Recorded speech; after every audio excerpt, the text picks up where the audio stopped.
La règle du produit, alors, je dois aller de 0 à 1, ça ne peut pas être n'importe quel ensemble fini dans ce cas-là, vers 0,1 puissance z, je dois avoir un produit qui est défini en fait. Et je dois associer à x, p de x, qui est défini par, à la position i, je fais xi fois xi plus 1. D'accord? En gros, ça veut dire la chose suivante. Si vous prenez un vecteur, on va faire la règle de calcul rapidement ensemble.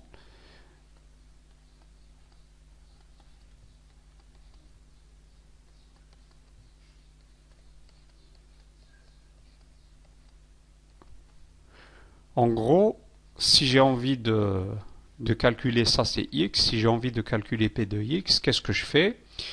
Si j'ai envie de remplir cet élément-là, je prends cet élément fois celui-là. Donc l'image, ici, je vais faire xi fois xi plus 1. Donc là, je vais faire 0 fois 1 et je vais mettre ici un 0. D'accord? Ici, je vais faire 1 fois 1 et je vais mettre ici un 1. Ici, je vais mettre 1 fois 1, je vais mettre un 1. Ici, je vais mettre 1 fois 1 et je vais mettre également un 1. Ici, je vais faire 1 fois 0, donc je vais mettre 0. Ici, je vais faire 0 fois 1, 0. Ici, je vais faire 1 fois 1, qui est 1. Je vais faire 1 fois 1, qui est 1. Et là, ce 1-là, il va me poser un problème de condition au bord. Donc, je vais regarder, plutôt que de regarder à sa droite, je vais dire que sa droite, c'est cet élément-là. Donc, je vais faire 1 fois 0, et ça sera 0. Si vous calculez encore P2 de x, qu'est-ce qui va se passer? Vous allez avoir ici 0, ici 1, ici également 1, ici ça sera 0, là ça sera 0, 0 également, ici 1, ici 0, ici 0. Et en fait, ce qu'on remarque dans la règle du produit, si je mets un seul 0 quelque part, le 0 va se propager. Ça veut dire plus vous calculez, plus il y aura des 0 qui vont apparaître. Regardez là, si je fais P3 par exemple, de x, le 0 qui était là, à cette position-là, à la deuxième itération, il apparaît ici et là, et la troisième itération va apparaître ici, là et là, à la quatrième, il va apparaître aussi là. Et on dit qu'un 0, en fait, aura tendance à se propager à l'infini. Ça veut dire à chaque fois vous allez calculer, et le 0 va se démultiplier par produit. Et ce système-là, en fait, c'est un exemple d'un système dynamique qui possède deux points fixes. Les points fixes, ça va être quoi? Ça va être 1 puissance l'infini. Alors quand j'écris comme ça c'est la notation pour dire que c'est égal à 1, que xi en gros, voilà, xi est égal à 1 quel que soit i. Je vais mettre des 1 partout. Et le deuxième point fixe, c'est 0 puissance l'infini. Donc je vais mettre des 0 partout. Bien sûr, si vous mettez des 1 partout, quand vous allez calculer le produit, ça sera des 1 tout le temps. Si vous mettez des 0 partout, quand vous avez le produit, vous allez trouver des 0 tout le temps. Donc 1 puissance l'infini, c'est un point fixe de ce système, et 0 puissance l'infini, c'est un autre point fixe. La particularité de ces deux systèmes-là, on vient de le remarquer ici, toutes les autres configurations, qui n'ont pas que des 1 ou bien que des 0, si vous avez au moins un 0, quelque part, et bien ce 0-là va se propager à l'infini.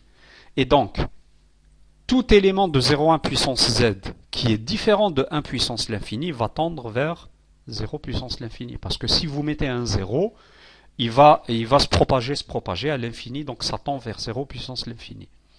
Et donc le 1 puissance infini, pour se rappeler un petit peu de système dynamique, le 1 puissance infini sera un point fixe qui est instable. Son bassin d'attraction ne contient que lui-même. Le 0 puissance infini sera un point fixe qui est asymptotiquement stable. Son bassin d'attraction va contenir tout l'espace à part 1 puissance l'infini. D'accord? Ça, c'est pour la partie, on voit ça comme un système dynamique. Parce que décalage Bernoulli, on l'a fait en système dynamique, mais ça, on ne l'a pas fait. Ok, l'aspect programmation maintenant, normalement, c'est plus simple. Vous avez presque le même souci que tout à l'heure. Donc si j'ai envie, je vais l'appeler la règle produit. On va faire comme tout à l'heure. Donc notre programme, qu'est-ce qu'il va faire? Il va lire une liste initiale et un certain nombre d'itérations k. Comme tout à l'heure, je vais déclarer une matrice, d'accord? Donc ma matrice M, normalement ça c'est facile pour vous. Elle va être une matrice de quoi? Le nombre de lignes, c'est le nombre d'itérations plus 1. Le nombre de colonnes, c'est la liste initiale qu'il décide. Donc ça sera nops de L, d'accord? Première boucle, là je ne vais pas la refaire, mais c'est la même boucle que tout à l'heure. Il faut remplir la première ligne.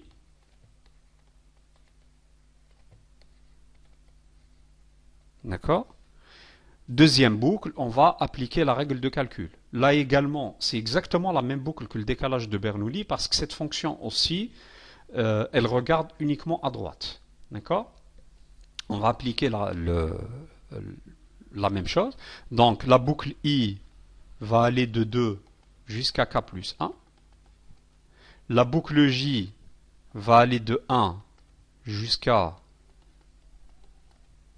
nops de L moins 1, pour la même raison que tout à l'heure, parce que quand j'arriverai à un nops de L, il faudra que je regarde à droite, et si je dois regarder à droite, je ne pourrai pas le faire quand je serai à un nops de L, donc je vais l'écrire tout seul.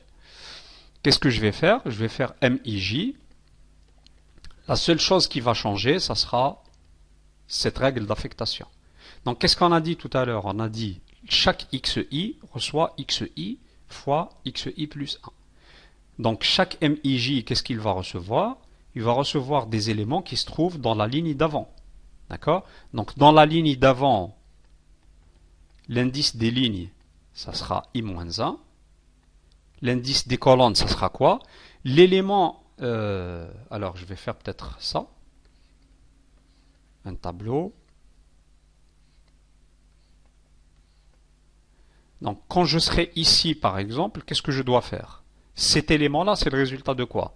C'est le résultat du produit de l'élément qui se trouve juste au-dessus fois l'élément qui se trouve juste au-dessus par sa droite. C'est-à-dire que je vais faire le produit de ça fois ça.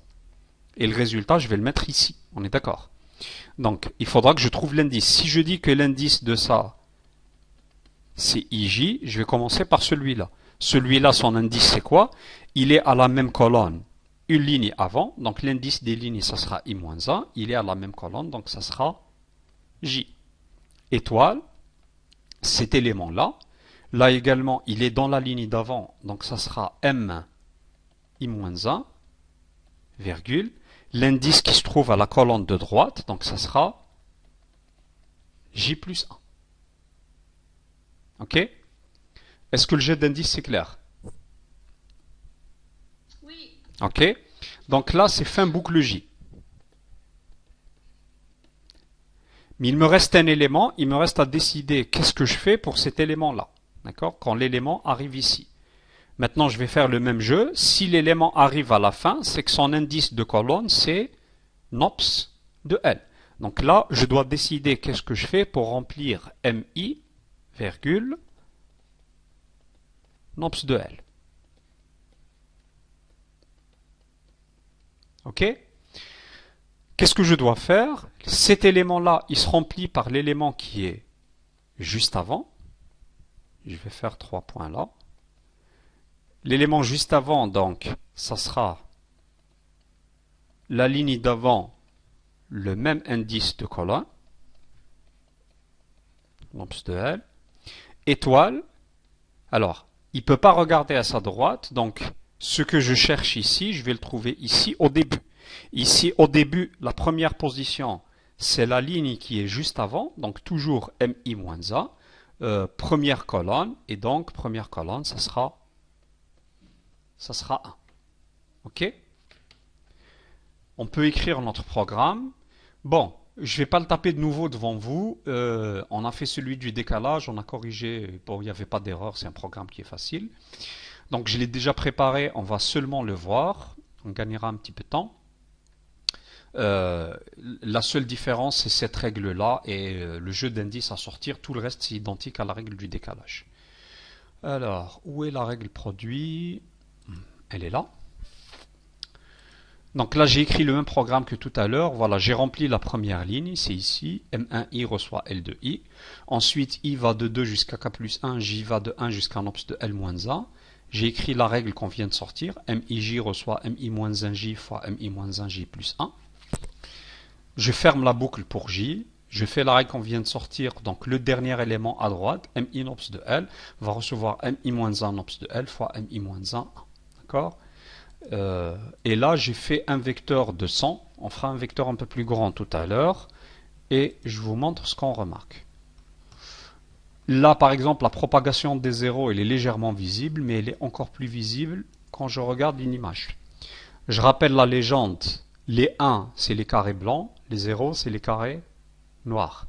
Et qu'est-ce que vous regardez? Si mon vecteur contient au moins un carré noir, ça veut dire un 0, par exemple, il y a un carré noir ici, et bien le carré noir va se propager. Regardez ici, chaque carré noir, il se propage, voilà. Et petit à petit, je ne trouve que des carrés noirs. Ça veut dire que je ne trouve que des zéros. Là, vous regardez que tout est noir. Pourquoi? Parce qu'il n'y a que des zéros partout. Ok? On va réduire la taille de la fenêtre pour voir ça sous forme de carré. Je vais faire juste 50. Et je vais faire...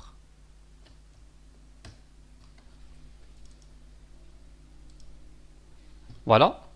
Donc on a dit carré noir c'est 0, carré blanc c'est 1. Alors carré noir qui se propage, carré noir qui se propage, carré noir qui se propage.